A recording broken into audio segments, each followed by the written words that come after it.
Hello friends, അമ്മച്ചിയുടെ രുചി എന്ന യൂട്യൂബ് ചാനലിലേക്ക് എല്ലാവർക്കും സ്വാഗതം. ഇന്ന് ഞാനിവിടെ ഒരു ഫിഷ് കട്ട്ലറ്റാണ് ഉണ്ടാക്കുന്നത്. ഫിഷ് ഏതാണെന്ന് വെച്ചാൽ നമ്മുടെ നാട്ടിൽ ഇഷ്ടം പോലെ കിട്ടുന്ന അയിലയില്ലേ, അയില വെച്ചാണ് ഞാനിവിടെ കട്ട്ലറ്റ് ഉണ്ടാക്കുന്നത്. മുള്ളു കുറഞ്ഞ ഏത് മീൻ ഉപയോഗിച്ച് നമുക്ക് ഫിഷ് കട്ട്ലറ്റ് ഉണ്ടാക്കാം. എനിക്കിവിടെ ചെറിയ അയിലയാണ് കിട്ടിയത്, അതുകൊണ്ട് ഞാനൊരു 12 അയില എടുത്തിട്ടുണ്ട്. അത് നല്ലപോലെ കഴുകി വൃത്തിയാക്കിയിട്ട് ഒരല്പം വെള്ളവും ഒഴിച്ച് ഇത്തിരി മഞ്ഞൾപ്പൊടി, ഇത്തിരി ഉപ്പ്, ഇത്തിരി കുരുമുളക് പൊടി ഇവയെല്ലാം ചേർത്ത് നമുക്ക് വേവിക്കാൻ വെക്കാം.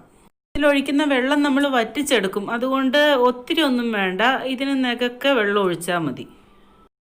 ഈ മീനിന് ആവശ്യമായ ഉപ്പ് ഞാനിവിടെ ഇട്ട് കൊടുത്തിട്ടുണ്ട്. ഇനി നമുക്കിത് അടുപ്പത്ത് വെച്ച് വേവിച്ചെടുക്കാം. ആ സമയത്ത് കട്ട്ലറ്റിന് ആവശ്യമായ ഉള്ളിയും പച്ചമുളകും ഒക്കെ നമുക്ക് അരിഞ്ഞെടുക്കാം. ഈ സമയത്ത് ഞാൻ വേറൊരു അടുപ്പിൽ നമുക്ക് കട്ട്ലറ്റിന് ആവശ്യമായ ഉരുളക്കിഴങ്ങ് വേവിക്കാൻ വെച്ചിട്ടുണ്ട്. 2 വലിയ ഉരുളക്കിഴങ്ങാണ് ഞാൻ എടുത്തിട്ടുള്ളത്. അത് നല്ലപോലെ കഴുകി തൊലിയൊന്നും കളയാതെ തന്നെയാണ് വേവിച്ചെടുക്കുന്നത്. ഇനി നമുക്ക് നമ്മുടെ മീനൊന്ന് തുറന്നു നോക്കാം, എന്തായെന്നറിയണ്ടേ. ഇത് ഏകദേശം വെള്ളം വറ്റാനായി. നമുക്കിതിനി ഒന്ന് മറിച്ചിട്ട് കൊടുക്കാം. 2 വശവും ശരിക്കും വേകട്ടെ. ഞാനെല്ലാം മറിച്ചിട്ട് കൊടുത്തിട്ടുണ്ട്. വെള്ളം ഏകദേശം വറ്റാനായി. നമുക്കിനി ഇത് തീ ഓഫാക്കിയിട്ട് വേറൊരു പാത്രത്തിലോട്ട് എടുത്ത് വെക്കാം, എന്നാലും വേഗം തണുക്കുമല്ലോ.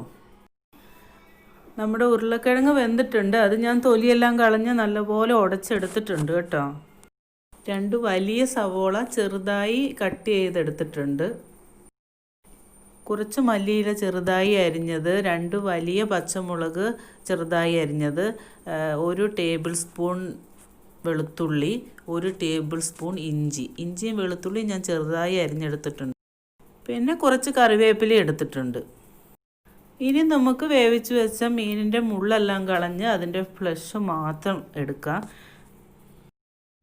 നിങ്ങൾക്ക് ഈ വീഡിയോ ഇഷ്ടപ്പെടുകയാണെങ്കിൽ ലൈക്ക് ചെയ്യാനും ഷെയർ ചെയ്യാനും മറക്കല്ലേ. ആദ്യമായിട്ട് വീഡിയോ കാണുന്നവരാണെങ്കിൽ ആ ചുവന്ന സബ്സ്ക്രൈബ് ബട്ടൺ കൂടി ഒന്ന് അമർത്തിയേക്കണേ. തൊട്ടടുത്തുള്ള ബെല്ലൈക്കൺ കൂടി ഒന്ന് എനേബിൾ ആക്കുകയാണെങ്കിൽ ഞാനിടുന്ന വീഡിയോകളുടെ നോട്ടിഫിക്കേഷൻ അപ്പം തന്നെ നിങ്ങളുടെ ഫോണിൽ കിട്ടും. ഞാൻ മീനിൻ്റെ മുള്ളെല്ലാം മാറ്റി എടുത്തിട്ടുണ്ട്. ഇനി നമുക്കിത് നല്ലപോലെ പൊടിച്ചെടുക്കണം. മീനെല്ലാം നല്ലപോലെ പൊടിച്ചെടുത്തിട്ടുണ്ട്. ഇനി നമുക്ക് കട്ട്ലറ്റ് തയ്യാറാക്കാൻ ആവശ്യമായ കൂട്ടുണ്ടാക്കാം. അതിനായിട്ട് ഒരു പാൻ അടുപ്പത്ത് വെച്ചിട്ടുണ്ട്. അത് ചൂടായപ്പോൾ 1 ടേബിൾ സ്പൂൺ സൺഫ്ലവർ ഓയിൽ ഒഴിച്ചു കൊടുത്തിട്ടുണ്ട്. എണ്ണ ചൂടാകുമ്പോൾ അതിലേക്ക് ആദ്യമായി അരിഞ്ഞു വെച്ചിരിക്കുന്ന ഇഞ്ചി ഇട്ട് കൊടുത്തിട്ട് ഇളക്കി കൊടുക്കാം. ഇഞ്ചി ഒരല്പം വഴന്ന് വന്ന് കഴിയുമ്പോഴേക്ക് അതിലേക്ക് വെളുത്തുള്ളിയും പച്ചമുളകും കറിവേപ്പിലയും ഇട്ട് കൊടുക്കാം. ഇഞ്ചിയും പച്ചമുളകും വെളുത്തുള്ളിയും നമുക്ക് എത്ര ചെറുതായിട്ട് അരിയാൻ പറ്റുന്നോ അത്രയും ചെറുതായിട്ട് അരിഞ്ഞിടുന്നതാണ് നല്ലത്. കട്ട്ലറ്റിൽ അതൊന്നും കടിക്കാൻ കിട്ടണ്ടല്ലോ. അതുപോലെ നമ്മുടെ കയ്യിലുള്ള കറിവേപ്പിലയുടേത് വലിയ ഇലയാണെങ്കിൽ അതും ഒന്ന് കട്ട് ചെയ്തിട്ട് കൊടുക്കുക. അല്ലെങ്കിൽ നമ്മളത് പരത്തുമ്പം ഇല ഇങ്ങനെ പുറത്തോട്ട് തള്ളി നിൽക്കും. ഇതെല്ലാം ഏകദേശം മൂത്ത് കഴിയുമ്പോൾ നമ്മൾ അരിഞ്ഞു വെച്ചിരിക്കുന്ന സവോള ഇതിലേക്ക് ഇട്ട് കൊടുക്കുക. സവോള ഞാൻ തീരെ ചെറുതായിട്ടല്ല അരിഞ്ഞിരിക്കുന്നത്, ഒരു ഇത്തിരി വലുപ്പമുണ്ട്. സവോള ഇട്ട് കഴിഞ്ഞ് ഇതിനാവശ്യമായ ഉപ്പും കൂടെ ചേർത്തിട്ട് നമുക്ക് നല്ലപോലെ അത് വഴറ്റിയെടുക്കാം. ഇവിടെ സവോളയൊക്കെ ശരിക്കും വഴന്നു വന്നിട്ടുണ്ട്. ഇനി നമുക്കിതിലേക്ക് ആവശ്യമായ പൊടികളെല്ലാം ചേർത്ത് കൊടുക്കാം. ഞാനിവിടെ 1/2 ടീസ്പൂൺ മഞ്ഞൾപ്പൊടിയും 1/4 ടീസ്പൂൺ കുരുമുളക് പൊടിയും 1/4 ടീസ്പൂൺ ഗരം മസാലയുമാണ് ഇട്ട് കൊടുക്കുന്നത്. നമ്മൾ കുറച്ച് കുരുമുളക് പൊടി ആദ്യം മീൻ വേവിച്ചപ്പോൾ തന്നെ ഇട്ടിട്ടുണ്ടായിരുന്നു. പിന്നെ കുറച്ച് പച്ചമുളക് ഉപയോഗിക്കുന്നുണ്ടല്ലോ. അപ്പോൾ എല്ലാം കൂടി ആകുമ്പോൾ നമുക്ക് ആവശ്യത്തിനുള്ള എരിവുണ്ടാവും. വേറെ മുളക് പൊടിയൊന്നും ഉപയോഗിക്കേണ്ട കാര്യമില്ല.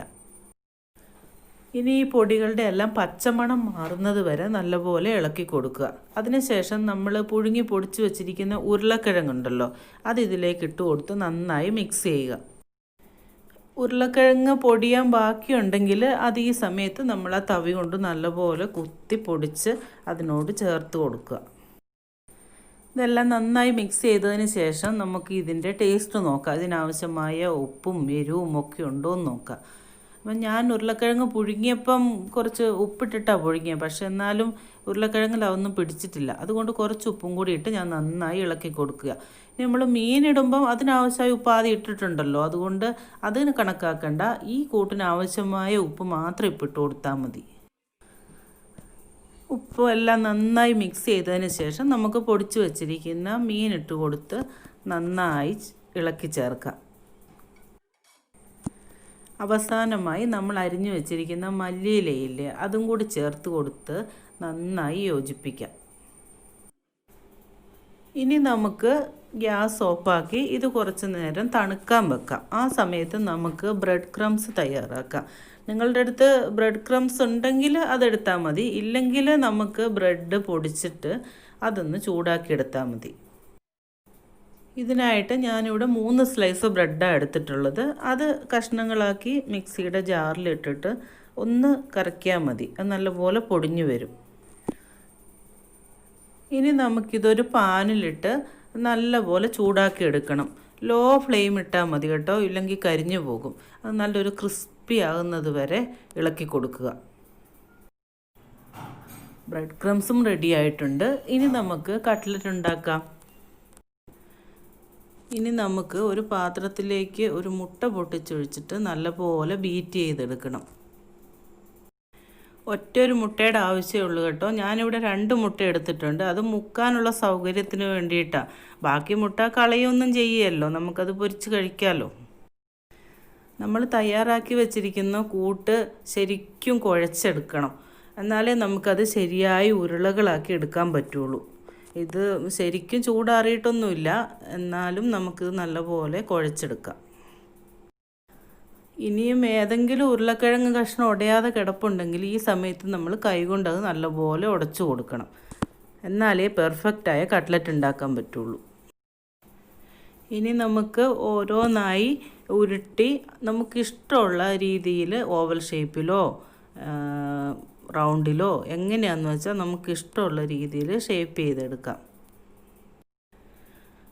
അതുപോലെ ഈ കൂട്ട് നമ്മൾ ഫ്രിഡ്ജിലെടുത്ത് വെച്ചാൽ നമുക്ക് കുറച്ച് നാൾ ഉപയോഗിക്കാൻ പറ്റും.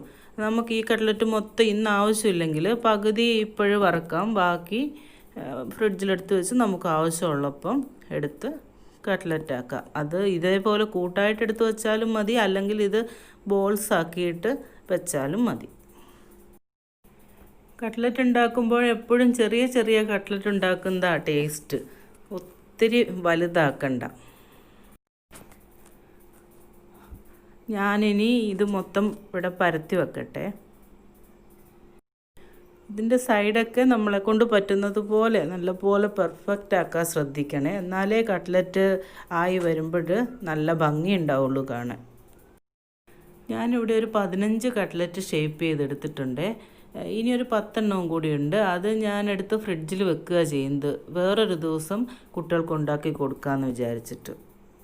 ഇനി നമുക്ക് ഓരോ ഉരുളകളായി എടുത്ത് മുട്ടയിൽ മുക്കിയതിന് ശേഷം ബ്രെഡ് ക്രംസ് പുരട്ടി വെക്കാം. ഞാൻ ഒരു കൈ കൊണ്ട് മുട്ടയിൽ മുക്കിയിട്ട് മറ്റേ കൈ കൊണ്ടാണ് ബ്രെഡ് ക്രംസ് പുരട്ടുന്നത്.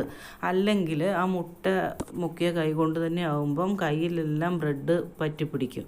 നമ്മൾ വീണ്ടും മുട്ടയിൽ അത് മുക്കുമ്പം അത് അതിലോട്ട് ആകും.